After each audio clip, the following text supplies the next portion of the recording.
compagnie. Nous sommes avec Elliot Maman et aussi Michel Fayad. Ensemble, nous recevons notre invité Gérard Vespierre, chercheur associé à la Fondation d'études pour le Moyen-Orient, fondateur aussi du média en ligne Le Monde Décrypté. Bonsoir Monsieur Vespierre. Bonsoir à vous. Merci d'être avec nous dans le studio Europe 1.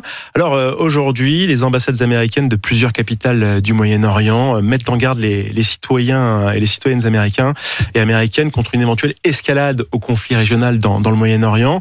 Les missions américaines à Amman, Jérusalem, Bagdad qui demandent carrément à leurs ressortissants et ressortissantes de se préparer, de se tenir prêts, faire le backpack, on garde le sac à dos prêt à quitter la région, de se renseigner sur les horaires des avions. C'est une consigne plutôt rare. Comment interpréter ce signal ?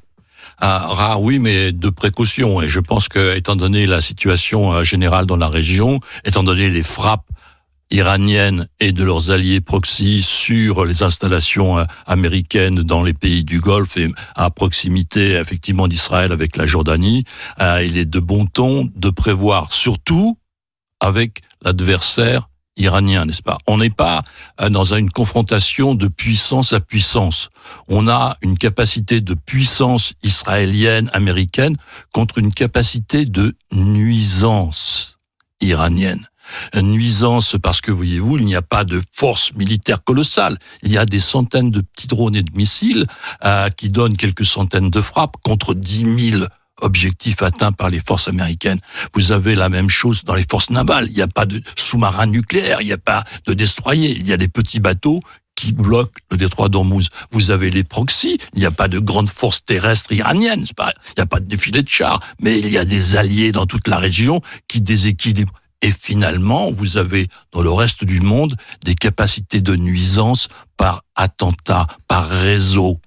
Et c'est d'autant plus important qu'effectivement, on a l'histoire depuis 40 ans de beaucoup d'attentats qui ont été menés contre des ennemis, des opposants à la République islamique, dont des Iraniens, et puis aussi des Européens. Le vice-président du Parlement européen espagnol, Vidal Quadra, qui est un ancien, a été attaqué au pistolet en 2023, parce qu'il est un soutien du Conseil national de la résistance iranienne. Donc, voyez-vous, il y a beaucoup de précautions à prendre. Pour vous, la terre américaine, les États-Unis doivent craindre un attentat islamique sur leur sol ? Alors, il y a différentes façons d'agir. Nous savons depuis quelques années qu'il y a des formules de guerre, n'est-ce pas ? La guerre hybride, donc la guerre par opération cyber, de déstabilisation de réseaux informatiques qui arrivent à des réseaux de distribution d'eau, par exemple. On se pose des questions actuellement dans le Minnesota. Donc, il faut être présent et avoir présent à l'esprit, toutes les formes d'attaque possibles. Et vis-à-vis de cela, la France, le 11 juin, donc c'est tout récent, et avec 16 autres pays européens, plus les États-Unis, le Canada, la Grande-Bretagne, l'Australie, la Nouvelle-Zélande, ont envoyé un avis, je dirais, péremptoire à Téhéran en disant: nous connaissons vos projets, arrêtez toute incursion de réseaux mafieux sous vos ordres en Europe. Donc, voyez-vous, déjà les gouvernements des 5 UE, comme on dit, les 5 puissances anglo-saxonnes, plus 17 pays européens, ont dit formellement à Téhéran, et ces jours-ci, le 11 juin, c'est tout récent, arrêtez, surtout ne tentez pas ça. Gérard Vespierre, merci de répondre aux questions d'Europe 1. Je rappelle que vous êtes chercheur associé à la Fondation d'études pour le Moyen-Orient, région que vous maîtrisez parfaitement. Alors, en ce qui concerne donc les ambassades américaines qui appellent leurs concitoyens à se tenir prêts sur le pied de guerre, j'ai envie de dire, pour éventuellement devoir quitter en urgence cette zone comme ça, que ça soit le Koweït, que ça soit le Qatar, enfin bref, tout ce qui entoure Ormuz. Est-ce que la France devrait partager le même niveau de crainte, de consigne avec ses ressortissants ?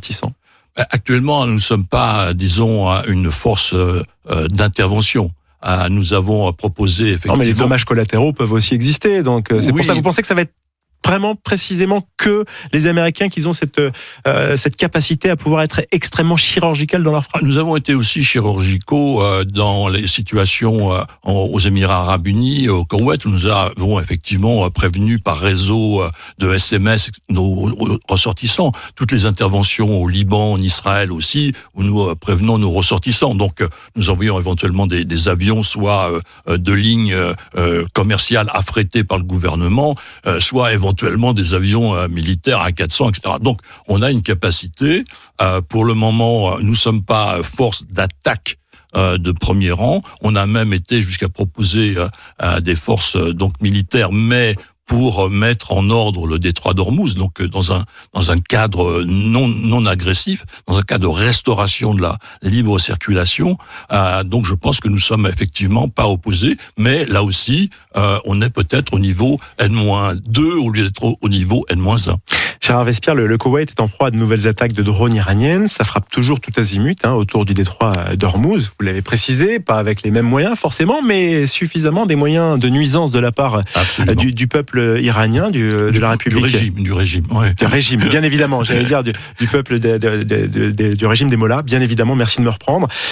Il ne reste pas forcément grand-chose, même j'ai envie de dire plus rien de l'accord USA-Iran signé à Genève mi-juin et qui devait mener à une désescalade réelle.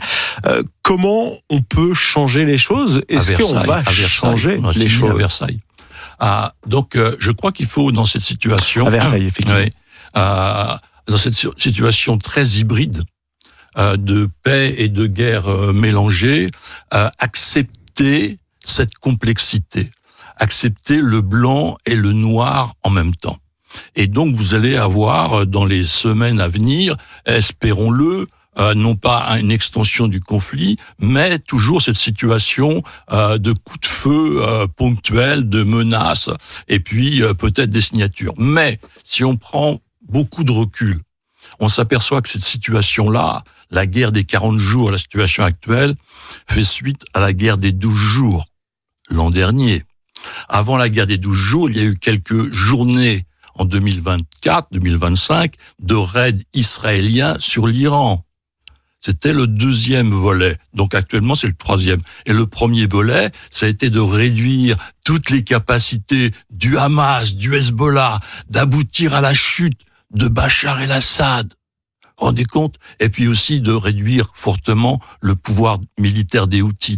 Donc il y a eu un premier volet de diminuer les capacités extérieures de l'Iran. Deuxième volet de s'attaquer à effectivement à ses moyens intérieurs, ses ressources. Et troisième volet actuellement, donc de mettre vraiment, je dirais, les forces nécessaires pour aboutir là, la prochaine fois, à la chute du régime. On est, à mon humble avis, dans une phase ultime de préparation. Europe 1 soir, 20h21, une phase ultime de préparation. Elliot Maman, vous avez une question pour Gérard Vespierre. Oui, je ne suis pas surpris.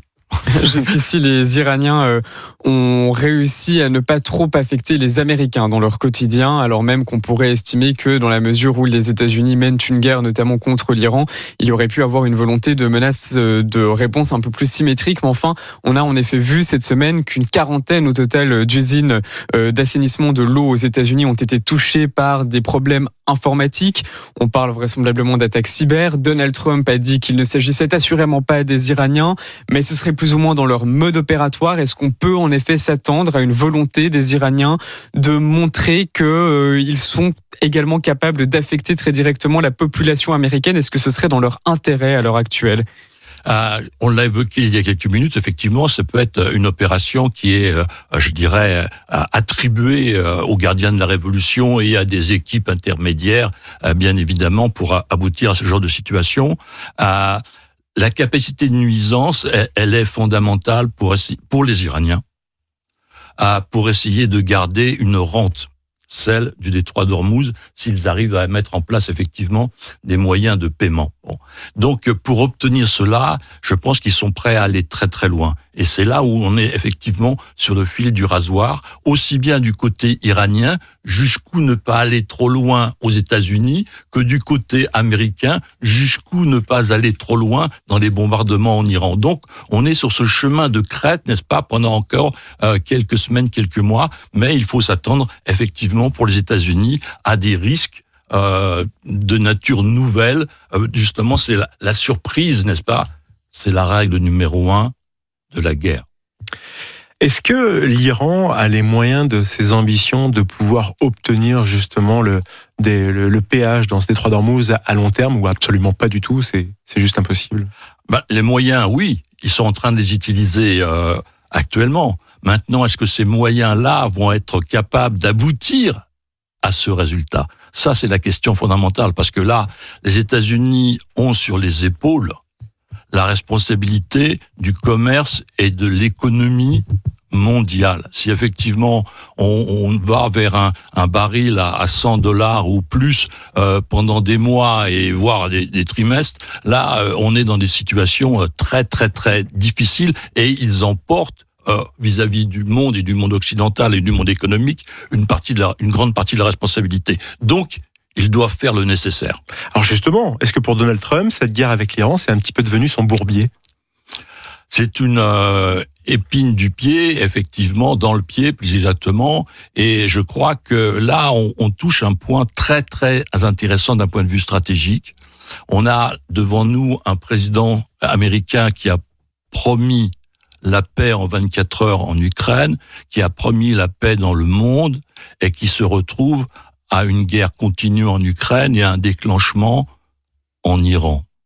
Qu'est-ce que cela veut dire? Eh bien, cela veut dire, modestement à mon avis, que le président des États-Unis élu est un homme de micro, mais il n'est pas l'homme de la stratégie. La rivalité entre l'Iran et les États-Unis remonte au mois de septembre 1979. 53 diplomates américains détenus pendant 444 jours. La rivalité remonte au mois d'octobre 1983, 240 Marines tués à Beyrouth par la naissance du Hezbollah. On est affaire là à une situation de rivalité profonde historique. L'alliance historique aussi avec Israël est là pour mener à bien la disparition de ce régime. Mais tout reposera sur la capacité intérieure, la capacité des Iraniens, de la capacité de la résistance iranienne intérieure à basculer, à participer à ce basculement. Tout dépendra du peuple iranien. La révolution, le changement de régime ne viendra pas de l'extérieur. Europe 1 soir 20h25, nous sommes avec Gérard Vespierre, chercheur associé à la Fondation d'études pour le Moyen-Orient. Michel Fayad a une question à vous poser. Non, moi je ne pense pas que en fait, les Iraniens puissent réellement bloquer le détroit d'Ormuz dorénavant, parce que depuis que Donald Trump a déclaré le document d'entente comme étant terminé, over comme il l'avait dit, en fait les Américains ont bombardé systématiquement Bandar Abbas, l'île de Keshm et Jask. Ce sont les trois endroits que les Iraniens voulaient utiliser pour bloquer le détroit d'Ormuz. Et donc les frappes sont devenues très stratégiques, et en plus de ça, sur les missiles balistiques, Donald Trump a visé précisément ces derniers jours, ces dernières semaines, la ville de Tabriz, où il y a la plus grande fabrique de missiles balistiques. Donc on voit que les Américains sont passés en fait de bombardements, ils en avaient fait 2000 lors de la guerre de 40 jours avec les Israéliens, un peu tout azimut. 10 000. 10 000. Ok, peut-être, je sais pas. Moi, j'avais lu par le Patagone. D'accord. Mais enfin, ce que je veux dire, c'était un peu tout azimut, alors que là, ça semble beaucoup plus ciblé, beaucoup plus précis, dans le but justement d'empêcher que les Iraniens aient la capacité de fermer le détroit d'Ormuz. Et c'est d'autant plus important pour les Américains d'empêcher les Iraniens de bloquer le détroit d'Ormuz que maintenant les Houthis disent qu'ils veulent en faire de même au détroit de Bab el-Mandeb. Donc en fait, il y en aurait deux. Alors, sur Ormuz, je crois que la réponse américaine la plus appropriée, c'était de prendre les Iraniens à leur propre jeu. Vous voulez bloquer Ormuz? Eh bien, nous bloquons Ormuz pour vous. Nous interdisons par la présence de notre flotte les mouvements des bateaux iraniens entrant et sortant. Et donc, là, vous avez un levier économique énorme dans une situation intérieure économique vraiment très, très mauvaise. Donc là, on a effectivement une capacité, les États-Unis et Israël ont une capacité d'assécher encore plus l'économie iranienne. Bon, donc ça, je pense que c'est le point le plus stratégique. Ce à quoi vous faites référence, je suis très très prudent parce que la géographie maintenant évolue beaucoup avec l'armement. Ce n'est pas parce que vous contrôlez effectivement l'intérieur, le cœur du détroit d'Ormuz que vous maîtrisez Ormuz, puisque les frappes se font par missiles et drones. Donc finalement, toute installation, tout camion avec des missiles à son bord pouvant sortir d'un hangar à 300 ou 500 km peut viser des navires qui transitent par Hormuz. Donc ça, c'est la grande, je dirais, innovation que l'on voit se dérouler en Ukraine aussi. Vous avez une capacité d'un pays de frapper son adversaire à 3000 km de profondeur. Donc là, c'est la même situation. Donc le problème de sécuriser militairement Hormuz est très difficile parce qu'il faudrait finalement démilitariser d'un point de vue missile et drone un territoire. Eh bien, je vais vous dire un chiffre. 3 fois plus grand que la France. Non, déjà la France. L'Iran, c'est 3 fois la France, donc déjà de sécuriser un tiers le long du golfe Persique, voilà, avec 200 ou 300 km de recul. Alors, justement, Gérard Vespierre, on a le journal britannique Le Télégraphe, Washington et Israël qui envisagent a priori un blocus terrestre pour accroître la pression sur Téhéran. Donald Trump et Benjamin Netanyahu auraient évoqué l'option cette semaine lors de leur rencontre mardi à Téhéran. Est-ce que vous croyez à ce blocus ? La difficulté terrestre, alors que vous venez de nous dire que justement au niveau maritime c'est déjà très compliqué.